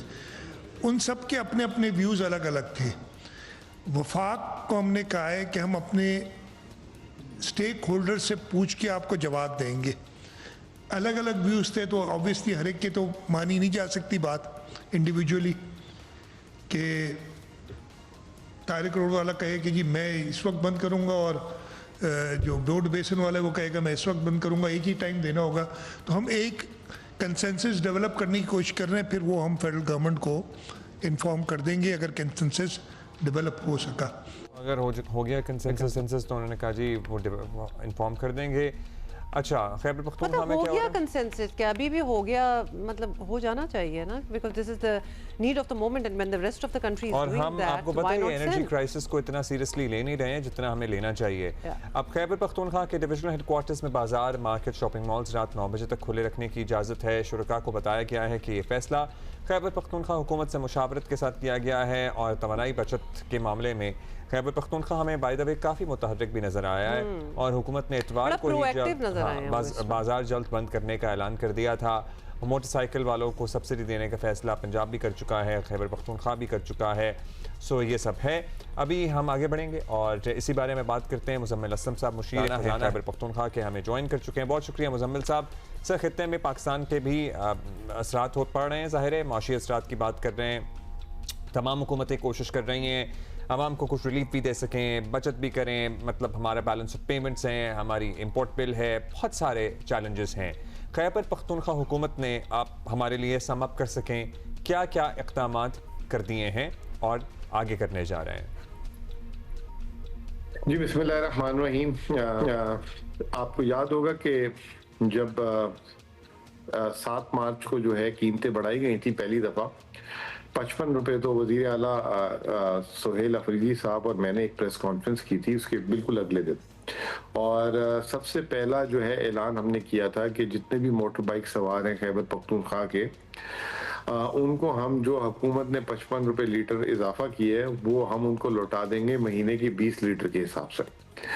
अल्हम्दुलिल्लाह आज उसको जो है एक नेशनल पॉलिसी के तौर पे अडॉप्ट किया गया और अब क्योंकि कीमतों में मजीद और इजाफा हुआ है तो 55 की जगह 100 रुपये कर दिया गया। तो हमें लगभग तकरीबन महीने के 2000 रुपये और हमारे 15 लाख के करीब मोटर बाइक सवार हैं। तो ये 3 अरब रुपए की सिर्फ 3 अरब से 3.2 अरब ये सिर्फ मोटर बाइक की सब्सिडी है। फिर दूसरा ऐलान जो है ये किया गया था कि जो डीजल की कीमतों में इजाफा हुआ है वो इजाफा जो है हम अपनी BRT के किराए नहीं बढ़ाएंगे। पर आपने नोट किया होगा कि पंजाब में जैसे ही डीजल की कीमतें बढ़ी थी और इस्लामाबाद में उन्होंने जो सरकारी मेट्रो थी उसकी कीमतें बढ़ा दी थी, हमने ये ऐलान किया था। तो जिसकी वजह से वैसे अमूमी तौर पे हमें आधा अरब रुपए 50 करोड़ रुपए महीने की हम सब्सिडी पहले भी दे रहे थे। तो ये एक आवाम के लिए उसका हमें फीडबैक भी मिला, बहुत शुक्रिया भी आया कि आप लोग जो है इस सख्त वक्त में BRT की कीमतें नहीं बढ़ा रहे। तो ये एक दूसरा अमल था हमारा। तीसरा अमल हमने ऐलान किया था कि जैसे ही जो है हमारी फसल कटने का टाइम आएगा उस वक्त तक हम जो किसानों के लिए भी कोई पैकेज लेकर आएंगे, क्योंकि गंदम की फसल काटने के लिए थ्रेशर में डीजल इस्तेमाल होता है। तो उसमें सिंध वाले और पंजाब वाले क्योंकि उसमें ज़्यादा उनकी हमारे से जो है एक्सपर्टीज भी खेलें और मामलात भी हैं, तो उन्होंने उसका 1500 रुपये फी एकड़ रकम मुख्तस की। तो वो भी हम जो है इंशाअल्लाह ताला जो शख्स जिसकी 12.5 एकड़ जमीन है या 1 एकड़ है, 12.5 एकड़ तक की जमीन तक को जो है 1500 रुपये फी एकड़ के हिसाब से रकम दी जाएगी। तो उसके डाटा पे भी काम हो रहा है। ये तो 3 जो है बुनियादी थे। फिर इसके बाद एक वफाकी हुकूमत स्कीम लेकर आई और वो लेकर ये आई क्योंकि बसें और ट्रक तो जो है एक दूसरे के सूबों में भी आते जाते हैं, तो उसके लिए जो है एक नेशनल लेवल पे जो है उनको भी जो है सब्सिडी दी जाएगी। चलें, आपने एक्सप्लेन कर दिया मुजम्मिल साहब, लेकिन अवाम की जिस शक्ल में भी मदद की जाए ख़जाने पर तो एक बोझ आएगा ही नेचुरली। तो क्या सूबे का ख़जाना इतना है कि ये सब मार्जिन निकाला जा सके? Of course you must have done your math. देखें, यही जो है हुकूमतों की महारत होती है और चैलेंजेस तो जो है वो बता कर नहीं आते। और जैसे आपको याद होगा कि पिछले साल अगस्त में एकदम सैलाब आए थे और क्लाउड बस्ट हुआ था KP में, तो वो तारीख में पहली दफ़ा हमने जो है फ्लड रिस्पांस जो है 3 हफ्तों में मुकम्मल करके कंपनसेशंस भी दे दी थी। और उस वक्त भी हमें 8.5 अरब तो हमने कंपनसेशन, उसके अलावा हमने पैसे खर्च किए थे। तो अभी भी हम इस चैलेंज के लिए तैयार हैं। ज़रूरी लाजमी हम पे इसका स्ट्रेस आएगा, लेकिन इस स्ट्रेस की मैनेजमेंट के लिए हमारे पास बफर्स हैं, कुशन है। इंशाल्लाह ताला हम अच्छे तरीके से जो है जितना हो सकेगा अपने ऊपर लेंगे और आवाम के ऊपर कम से कम जाने देंगे। और इसके अलावा एडमिनिस्ट्रेटिव मेजर्स अलग हैं कि किराए जो है माफिया ना बढ़ाएं, और बस अड्डों में जो है जो रिश्वत देकर लेन देन होकर जो किराए जो है निर्ख बढ़ा के लिए जाते थे, उन पे भी अलग सूबाई हुकूमत काम कर रही है। अच्छा, खैर उनका हुकूमत ने वफाक और बड़े सूबों से पहले ही तवानाई बचत के लिए बाजार मार्केटों के औकात बदलने जैसे इक़दाम भी शुरू कर दिए हैं। आमतौर पर आपको पता है हमारे यहाँ तो हमें तो ये पता है ताजरों का मिजाज नहीं है, वो ये सब मानते नहीं है जल्दी। सो आपके अमल दरामद की क्या सिचुएशन है, हो रहा है, होगा, कैसे होगा? देखें इसमें पहली बात तो ये कि बेहतर ये है कि बिजली आती रहे बजाय ये कि बिजली ही ना आए। दूसरी बात ये है कि इतना ना हम इस्तेमाल करें कि हमें महंगा ईंधन इस्तेमाल करना पड़े जिसकी वजह से बिजली की कीमतें बढ़े। तो हमने जो है, हमारी पहली बात ये कि हमने लॉकडाउन की मुखालफत की थी, हम बिल्कुल उसके हक में थे, क्योंकि अवाम पे वैसे ही महंगाई का एक जिसे कहते हैं बोझ मुंतकिल हो रहा था। अगर उसके साथ आमदनी का बोझ भी लॉकडाउन लगा के उसको मुंतकिल कर दें तो फिर उसका जिसे कहते हैं कि मजीद जिंदगी जो है मुश्किल हो जाती है। तो लेकिन हमने एक ये फैसला किया कि मार्केटें जो हैं अगर उसको हम 9 बजे भी बंद कर लें, वैसे अमूमी तौर पे 10 बजे 11 बजे बंद होती हैं, तो एक अच्छा पैगाम जाएगा और एक डिसिप्लिन होने में कोई बुरी बात नहीं। और अगर सुबह वक्त पे मार्केटें खुल जाएं, रात को 9 बजे हो जाए, तो ये हमारा एक था। लेकिन हमने जो जैसे कहते हैं शादी हॉल को 10 बजे तक का टाइम रखा, तो शादियां भी 10 बजे, यहाँ पे तो खैबर पख्तूनख्वा में बहुत सारी शादियां दिन के औकात में भी होती है। रेस्टोरेंट्स को भी हमने कहा कि 10 बजे तक खुले रहे, उसके बाद भी वो जारी रखें काम, लेकिन टेक अवे सर्विसेज। अच्छा मुजम्मिल साहब, गुज़श्ता चंद माह में नजर आया कि इशूज़ के बावजूद खैबर पख्तूनख्वा हुकूमत और वफाकी हुकूमत और मुख्तलिफ मामलात पर हमने देखा बातचीत भी है, ताउन भी हो रहा है। क्या खजाना से मुताल्लिक मामलात में जो आपके रिजर्वेशंस थे और बड़े मेजर थे, वज़ीर आला के भी आपके भी, वो दूर हो रहे हैं, साथ साथ दूर हुए हैं? नहीं जी, वो तो तहफ़्फ़ुज़ात बढ़ते जा रहे हैं। अभी आपने देखा होगा कि जो NFC का इजलास से हमने वॉकआउट किया, जो हमारे खैबर पख्तूनख्वा का जो फाटा का जो साबिक फाटा जो जमशुदा इलाका है उसका जो हिस्सा बन रहा है वो हमें 8 साल से महरूम किया हुआ है, जो बाकी सूबों ने देना है, तो उस पर हमने वॉकआउट किया। और अभी आप जो है आज फिर हम जो है एक लेटर लिखेंगे वज़ीर आज़म को भी। तो वो मामला तो अपनी जगह खड़े हैं, हमारे वाजिबात भी खड़े हैं, और हम ये भी नहीं कहते कि आप जो है सारे वाजिबात सुबह होने तक दे दें। हमें भी पता है हुकूमत की माली सूरत हाल अच्छी नहीं है, लेकिन ऐसा भी नहीं है कि हम जो है कुर्बानी सारी हम दें, बाकी सूबों से भी ली जाए। तो वो मामलात अपनी जगह खड़े हैं, लेकिन एक जिसे कहते हैं कि जहाँ पे हम समझते हैं कि जिम्मेदारी का जहाँ पे फर्ज बनता है तो हम उसमें लीड लें। अब देखें हमने मार्केटों का बगैर किसी का वो किया, इंशाल्लाह ताला जैसे हमने बाइक में लीड ली, सबने नेशनल पॉलिसी के तौर पे अडॉप्ट किया। इंशाल्लाह आप देखेंगे कि मार्केटों में भी, अभी मैं देख रहा था कि जो है ना बाकी सूबों में भी इस पे बहस चल रही है, मीटिंग्स हो रही हैं, तो वहाँ से भी ऐसे ही ऐलानात मुतवक्के होंगे। तो अगर एक अच्छी चीज़ की पहल खैबर पख्तूनख्वा हुकूमत कर रही है और हुकूमत उसको जो है अच्छी तरीके से उसको फॉलो कर रही है, इसी तरीके से अगर कोई दूसरे सूबों से या वफाक से कोई अच्छी जो आवाम के हक में बेहतर है, तो वो हमें सियासत की नजर ये भेंट नहीं चढ़ानी चाहिए। ऐसा ही एक्चुअली होना चाहिए। And it is refreshing here that as well कि अच्छा आइडियाज, अच्छी चीजों में पहल सजेशन हो जो मुल्की मफाद में हो। बहुत शुक्रिया आपका मुजम्मिल साहब। The thing that is suffering I think the most is the future of our children because of this war। और जब भी कोई कैलेमिटी होती है, और इस वक्त तो जंग चल रही है, तो एजुकेशन जो सफ़र करती है और समझ नहीं आती। हम रोज़ ऑलमोस्ट इस टॉपिक पे बात करते हैं और किसी के पास कोई सॉलिड आइडिया नहीं होता कि अब करना क्या है। हमारे स्कूलों को दोबारा और यूनिवर्सिटीज़ को हफ्ते में कुछ दिन ऑनलाइन होने की बात हो रही है, और कल हमने इस पे सर हासिल गुफ्तगू भी की कि नहीं इम्पैक्ट होता, नहीं उस तरह से पढ़ाया जा सकता। दुनिया की जो मर्जी आप टेक्नोलॉजी ले आएँ, लेकिन जो जंगज़दा इलाके हैं वहाँ तो आप सोचिए बिल्कुल ही निज़ाम तालीमी कोलैप्स कर चुका है। नफ्सियाती दबाव अलग है जो स्टूडेंट्स पे भी है, टीचर्स पे भी है, इंटरनेशनल स्टूडेंट्स पे जो है। हाँ, फिर एक नया वर्ल्ड ऑर्डर भी लोग कह रहे हैं, एक्सपर्ट से मान रहे हैं कि इस दुनिया में सामने आएगा आफ्टर दिस वॉर। मिसाल के तौर पर कुछ हफ्तों में कैम्ब्रिज के इम्तहानात होने जा रहे हैं, किसी को नहीं पता ये मुमकिन हो पाएगा। बाज़ मुल्कों में, दुबई वगैरह में तो कैंसिल हो भी गए हैं बिलीव। हाँ, लेट्स टॉक अबाउट इट। और माहिर तालीम सैयद अजहर हुसैन आबदी साहब हमारे साथ हैं। आबदी साहब, दिस इज़ वेरी चैलेंजिंग। मतलब हम ये तो नहीं कह सकते कि जी ये पहली बार हमने देखा है इस किस्म का चैलेंज। हमने कुछ नेचुरल कैलामिटीज़ कोविड वगैरह से देख लिया है कि तालीम बहुत ज़्यादा मुतासर होती है, लेकिन ये जंगी सूरत हाल में ये तो चॉइस है ना, मतलब जंग करना। क्या किया जाए, बच्चे बड़े सफ़र कर रहे हैं। जी अस्सलाम वालेकुम। जी बिल्कुल, ये एक बहुत ही अहम मसला है। और आप देखें अभी तक तो पाकिस्तान के जो इंटरनेशनल एग्ज़ाम्स हैं उन पर तो कोई इम्पैक्ट नहीं आया। हम लोग फॉल करते हैं जोन 4 में, वो लोग हैं जोन 3 में। और जोन 3 के अंदर तमाम GCC और गल्फ कंट्रीज आते हैं। और हैविंग सेड दैट जितने इंटरनेशनल एग्जामिनेशन बोर्ड हैं हुमा, वो they are all going to be cancelled.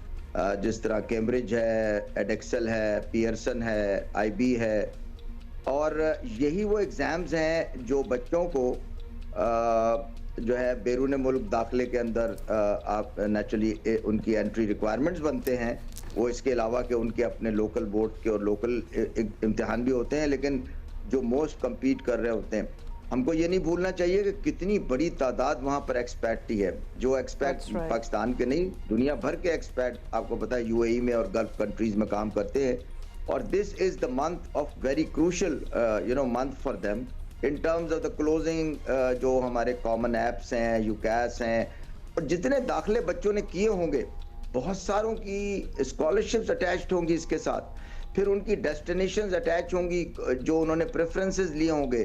फिर इसके साथ साथ जब ये दाखिलों की सिलसिला चलेगा, उसके साथ साथ फंडिंग है बहुत सारों की जो उसके साथ कनेक्टेड है, जिसके डिसीजंस आने। और फिर कुछ ऐसी एम्बेसीज हैं जिन्होंने वीज़े देने हैं, जो कि एक कंट्री से दूसरी कंट्री में मौजूद हैं, जहाँ पर इस वक्त स्टाफ जो है वो नहीं है या मिनिमल काम कर रहा है। तो ये एक इम्पैक्ट नहीं है। This is what we call, the index of international student mobility from the entire region is going to impact. और ये जितने providers हैं, सोचें आप उनको, what are the revenue model that they are looking at, क्योंकि they depend on South Asia and Middle East as a big region. और ये अगर, और यहाँ पे बच्चे आपको पता है फाइनेंशियली स्ट्रांग हैं, जो उनके अपने बच्चे हैं वो भी फाइनेंशियली स्ट्रांग हैं, इवन जो एक्सपैट जाते हैं वो भी फाइनेंशियली स्ट्रांग हैं। So to look at the volume of revenue that's going to be lost by those international universities besides the careers. Yes, career वगैरह चले थोड़ी देर के लिए, although that should be of paramount importance, but forget that for a while. What's the alternative? तो करना क्या है? मतलब अभी तो फिर कैंसिल हो गया सब कुछ, what next? ये जो तालीमी साल है ये आपको जाया होता हुआ नजर आ रहा है, ये एक्सटेंड होता हुआ नजर आ रहा है? लगता है कि कुछ कैचअप कर लेंगे। We are still in April. देखिए what they are planning is it's like a pre-COVID situation, बल्कि COVID situation Huma, and what they are going to do is to find a solution to it. और वो solution क्या होता है normally, वो mock exams के, school exams के या O levels के या उससे प्रीवियस ईयर के रिजल्ट्स लेके और उसको एग्रीगेट किया जाता है। बट माइंड यू, बहुत सारी जो यूनिवर्सिटीज़ हैं, आईवी लीग यूनिवर्सिटीज़ जो हैं, वो इन चीज़ों को नहीं देखती। वो मतलब ये कि they would always look at that. और उसके बाद फिर रिजल्ट्स की डेट्स और ये वो सारी कुछ हैम्पर होंगी। तो होप कि ऐसा ना हो कि उनका साल ज़ाया हो, लेकिन बहरहाल सिचुएशन तो इस वक्त ऐसी है। और मैंने इसको पूरा एक इसकी स्टैटिस्टिक्स को असेस करके, मेरा एक आर्टिकल भी पिछले दिनों आया है न्यूज़ में, और मैंने उसके अंदर सारी रिसर्च डाली है कि किस तरह, किस किस्म के पैरामीटर्स जो हैं इन बच्चों के सामने, प्रोवाइडर्स को क्या करना चाहिए, किस तरह से इनका। We get your point. बहुत शुक्रिया आपका आबदी साहब। और आर्टिकल भी अच्छा, ये जो मॉक और प्रीवियस ये टेस्ट वगैरह, एग्जाम्स वगैरह होते हैं ना, इनकी इंपॉर्टेंस बड़ी बढ़ गई है, क्योंकि आजकल दुनिया में कुछ पता नहीं होता कि आगे क्या होना है। तो आपकी असेसमेंट जो होगी, वो जो आप पीस टाइम्स में काम कर रहे होंगे ना, उस पर शायद आपकी असेसमेंट हो जाए। So don't take it so easy. Every quiz, everything matters during your academic year. भाई यहाँ पे चेक कीजिए कि इसे गफलत कहें, नाअहली कहें, गैर संजीदगी कहें, कराची में आज से शुरू होने वाले मैट्रिक के इम्तहानात डिले हो गए हैं। इसकी वजह बड़ी मायूसी है। एक दिन भी अगर डिले हो फॉर दैट 100% मैं तो वैसे matter, so it is a information delay. Chairman matric board ने इम्तहानात मुलतवी करने का ऐलान करते हुए कहा है कि 7 अप्रैल से शुरू होने वाले इम्तहानात अब बरोज़ जुमा 10 अप्रैल से शुरू होंगे। नज़रसानी शुदा शेड्यूल जल्द जारी किया जाएगा। पूरी डेट शीट होती है ना, जाहिर है उसके हिसाब से सब कुछ तैयार हुआ होता है, सो अब वो चेंज हो गया है। चेयरमैन मैट्रिक बोर्ड ने इम्तहानात मुलतवी होने की क्या वजह बताई, ये भी आपको जानकर हैरानी होगी। सुरावेद हमारे साथ मौजूद हैं, उनसे मालूम करते हैं। अच्छा राना जावेद, सबसे पहले हुकाम की जानिब से मैट्रिक इम्तहानात मुलतवी करने की जो वजह बताई गई है वो आप बता दें, क्योंकि कुछ अजीब सी है। जी बिल्कुल, मैट्रिक बोर्ड इंतजामिया की जानिब से इम्तहानात को मुलतवी करने की जो वजह बताई गई है वो बिल्कुल अजीब से ज़रूर है, क्योंकि प्रेसेस में कहा गया है कि तलबा के वसीतर मफाद में इम्तहानात को मुलतवी किया गया है, लेकिन ये मुकम्मल दुरुस्त बात नहीं है, क्योंकि इस साल मैट्रिक बोर्ड से तकरीबन 3 लाख के करीब तलबा तालिबात जो हैं इम्तहानात देंगे 9वीं और 10वीं जमात के, लेकिन इन 3 लाख तलबा में से 90% तलबा को इम्तिहान से एक रोज़ कबल भी अपना एडमिट कार्ड नहीं मिल सका था। न सिर्फ एडमिट कार्ड नहीं मिला था, बल्कि एडमिट कार्ड के साथ जो इम्तिहानी मरकज़ जिस पे लिखा होता कि आप फलां बच्चे का फलां इम्तिहानी सेंटर बनाया गया, वो उससे भी बच्चे लालिम थे। तो उसके बाद मुख्तलिफ जो स्कूलों की नुमाइंदा तंजीमें हैं उनकी जानिब से ये मुतालबा किया गया कि इम्तिहानात को कुछ रोज़ के मुलतवी किया जाए कुछ रोज़ के लिए, जिसके बाद मैट्रिक बोर्ड इंतजामिया ने जो इम्तिहानात 7 अप्रैल से शुरू होने थे वो 10 अप्रैल से शुरू करने का फैसला किया। लेकिन मैट्रिक बोर्ड इंतजामिया का ये कहना है कि वेबसाइट पर तमाम तलबा के एडमिट कार्ड बर वक्त अपलोड कर दिए गए थे, लेकिन तो क्योंकि 3 लाख से तकरीबन तलबा इम्तिहानात दे रहे हैं, तो इतनी जैसे ही ऐलान हुआ कि एडमिट कार्ड वेबसाइट पर जारी कर दिए गए हैं, तो तलबा की बड़ी तादाद ने एक्सेस किया वेबसाइट पर, जिसकी वजह से पोर्टल का जो लिंक था वो डाउन हो गया और तलबा को एडमिट कार्ड लेने में परेशानी का सामना करना पड़ा। अगर ये वजह हो तो क्या इनको पता नहीं था कि 3 लाख बच्चा जो है वो ऑब्वियसली उसी वेबसाइट पे जाके चेक करेगा कि उनके नंबर है क्या? और ये अगर यही सब कुछ होना था तो 11th आवर तक क्यों इंतजार हो रहा था? मतलब कोई टाइमलाइन दो, और बच्चों का जो मेंटल हेल्थ इशू होगा इस पे कि पढ़ाइयाँ कर रहे हैं, ये नहीं पता कि सुबह जाना है कि नहीं जाना। इज एनीबडी रियलाइजिंग राना के ये मायूब बात है? मतलब अगर कोई जिम्मेदार है इस डिले का, तो उसमें किसी के खिलाफ एक्शन लेने का कुछ सोचा जा रहा है, या this is not serious for anybody enough कि भाई क्या एक्शन लें इस पे? लगता नहीं है कि ऐसा होगा, क्योंकि एक तो वजूहात एक दूसरे के ऊपर जिम्मेदारी डालेंगे कि आईटी वाले कहें, दूसरे लोग कहेंगे कि आईटी वालों की जिम्मेदारी है कि उन्होंने पोर्टल अच्छा नहीं बनाया, कोई कहेगा नाज़िम इम्तिहानात की गलती है कि उन्होंने बर वक्त काम नहीं किया, कोई कहेगा जो सेंटर बनाने वाली कमेटी है उनकी जानिब से दुरुस्त और बर वक्त काम नहीं किया गया, तो जिम्मेदारों का तयन शायद नहीं हो सकेगा। लेकिन एक बड़ी वजह यह भी है कि इम्तिहानात से सिर्फ 4 रोज़ कबल जो नाज़िम इम्तिहानात थे उनको हटाकर लाड़काना बोर्ड के एक ऑफिसर को लाकर कराची बोर्ड में तैनात किया गया है। जो आए और जब उन्होंने चीज़ें देखी तो सूरत हाल काबू से बाहर हो चुकी थी इस वक्त, तो वो 4 दिन में क्या कुछ कर सकते थे कि उनके आते ही अगले रोज़ जो है इम्तिहानात मुलतवी कर दिए। तो लगता नहीं है माजी के रिकॉर्ड को देखते हुए कि जो कोई एक तो जिम्मेदारों का तयन हो सकेगा, और अगर तयन अच्छा इसके अलावा एक और चैलेंज होता है, एक तो नकल वगैरह होना स्टार्ट होती है बड़ी ऑर्गेनाइज, उसके बाद मार्किंग ठीक होना, नताइज बर वक्त आना, मतलब ये सब कुछ भी हमेशा की तरह चांस पे ही छोड़ देंगे या कुछ ठोस इक़दाम लिए हैं इस पर? बात अगर नकल रोकने की जाए तो नकल तो शायद ना रोक सकें, क्योंकि कितनी ही कोशिश कर लें, कराची की जो जोग्राफियाई आप वो देखें कि बहुत बड़ा है। बोर्ड से इम्तिहानी मराकज़ का ही रास्ता अगर हम देखें, जैसे अगर मैट्रिक बोर्ड से लेकर गुलशन हदीद स्टील मिल का जो इम्तिहानी सेंटर है वो ही कोई 1.5-2 घंटे का रास्ता है।